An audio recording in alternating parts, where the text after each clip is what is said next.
Serikali ya mkoa wa Mtwara imeishauri Wizara ya Nchi, Ofisi ya Rais TAMISEMI kuangalia uwezekano wa kutoidhinisha vibali vya uhamisho kwa watumishi wa umma wanaoomba kuhama vituo vyao vya kazi ndani ya mkoa huo kwa lengo la kuongeza ufanisi wa utendaji kazi na kuboresha utoaji huduma kwa wananchi. Ushauri huo umetolewa na mkuu wa mkoa wa Mtwara Kanali Patrick Sawala wakati akitoa taarifa ya utekelezaji wa shughuli za mkoa kwa naibu waziri wa TAMISEMI Ruben Kwagilwa katika ziara ya kikazi mkoani humo. Kanali Sawala amesema kuwa uhamisho wa mara kwa mara wa watumishi ndani ya mkoa huo umekuwa ukisababisha changamoto za kiutendaji ikiwemo kupungua kwa ufanisi, kukosekana kwa mwendelezo wa huduma na kuathiri utekelezaji wa mipango ya maendeleo katika ngazi za halmashauri. Kuna upungufu wa 42% ya watumishi.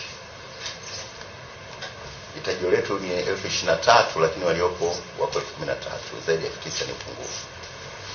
Na katika hili to be sincere, pamoja na kwamba watumishi kuhama ni haki, lakini mkoa wetu umekuwa unaathirika sana. Kwa hiyo utajikuta hata ufanisi kwenye maeneo mbalimbali, kada mbalimbali kama elimu, afya na sehemu zingine inakuwa ni changamoto. Watu wengi wakishafika huku ni kama mkuja kuchukua check number. Baada ya muda si mrefu watu wote kila idara wenenda sijui wapi taasisi, ni changamoto kubwa sana. Kwa Mafia, kwa niaba ya Mheshimiwa Waziri wa TAMISEMI, nimemsimamisha mweka hazina kwa maana ya mkuu wa idara ya fedha na nimemsimamisha afisa utumishi wa halmashauri ile. Leo niko Mtwara na nimetokea Tandahimba kwa niaba ya Mheshimiwa Waziri ya Nchi, Ofisi ya Waziri Mkuu TAMISEMI. Nimemwelekeza mkuu wa mkoa kwa mamlaka aliyo nayo awatafute, awakamate na awahoji.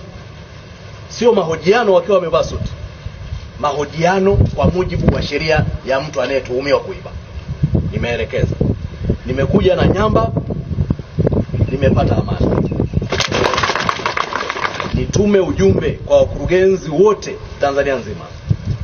Nitafika kila halmashauri kufuatilia miradi ambayo Mheshimiwa Rais Samia Suluhu Hassan amepeleka fedha ili wananchi wakanufaike. Halafu kuna mtu anapindisha ili wananchi wasipate huduma. Anatengeneza taharuki ya watu kuilaumu serikali, kumbe kuna watu wachache ambao sio waadilifu. Hao tutashughulika nao kwa niaba ya Mheshimiwa Rais. Na mwezi huu wa 12 tunakwenda kuajiri walimu 7,000.